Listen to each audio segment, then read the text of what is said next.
anxiety by many economists and business leaders. They warned that tariffs could backfire, raising prices for consumers and hurting American companies that relied on Chinese imports. Nowhere was the concern greater than in the American heartland, where farmers feared that their livelihoods were about to become collateral damage in a trade war they didn't ask for.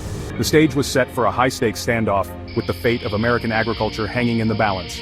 Trump believed he was playing hardball to secure a better deal for America, but for many farmers it felt like their world was about to be turned upside down. China refused to back down in the face of Trump's tariff offensive. Instead, Beijing retaliated with its own set of tariffs, specifically targeting products that would inflict maximum pain on Trump's political base American farmers. Soybeans, the golden bean of American agriculture, became a prime target. China, the world's largest consumer of soybeans, slapped a 25% tariff on imports from the U.S. This retaliatory strike sent shockwaves through the American agricultural sector. China had been a crucial market for American soybean farmers, purchasing billions of dollars worth of their crops each year. The tariffs threw this once reliable trade relationship into disarray. Shipments of soybeans piled up at ports, unsold and unwanted. Prices plummeted, leaving farmers struggling to break even. The pain wasn't limited to soybeans.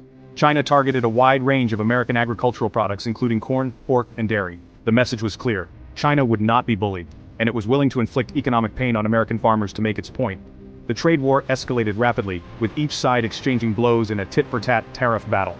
Caught in the crossfire were American farmers, who watched in dismay as their hard work and livelihoods were held hostage to geopolitical maneuvering.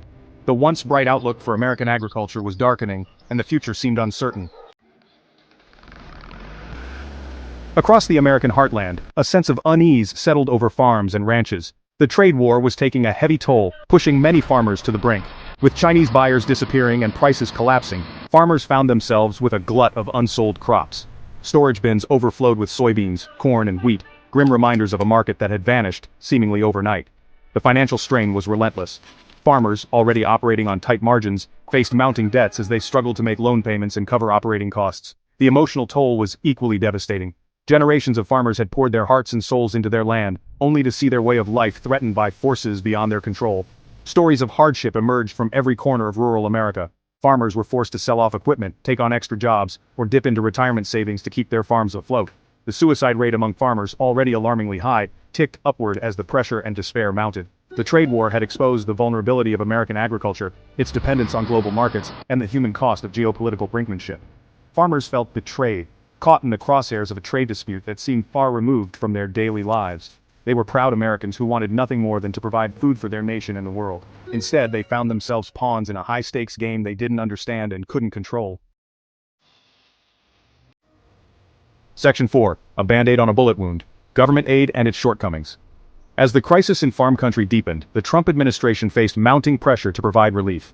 The administration rolled out a multi-billion-dollar aid package, primarily in the form of direct payments to farmers to offset their losses. While this assistance provided a temporary lifeline, it was widely criticized as a band-aid solution that failed to address the underlying issues. The aid distribution system came under fire for being opaque and favoring larger farms over smaller family-run operations. Critics argued that the program exacerbated existing inequalities in the agricultural sector, further consolidating power in the hands of agribusiness giants while leaving many struggling farmers behind. Adding to the financial woes of farmers, the trade war's tariffs on steel and aluminum drove up the cost of essential farm equipment.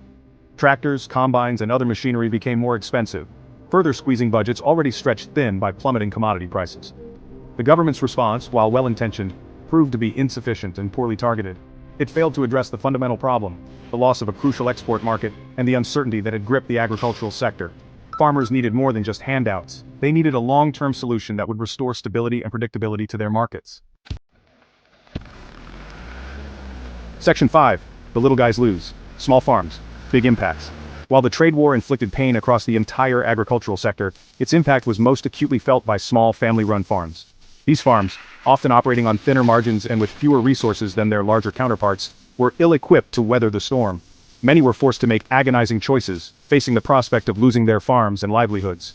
Minority-owned farms, already grappling with historical disadvantages and systemic barriers, were hit particularly hard. Black farmers, for example, saw a disproportionate decline in farm numbers during the trade war years. They faced greater difficulty accessing credit and government aid, further exacerbating existing inequalities.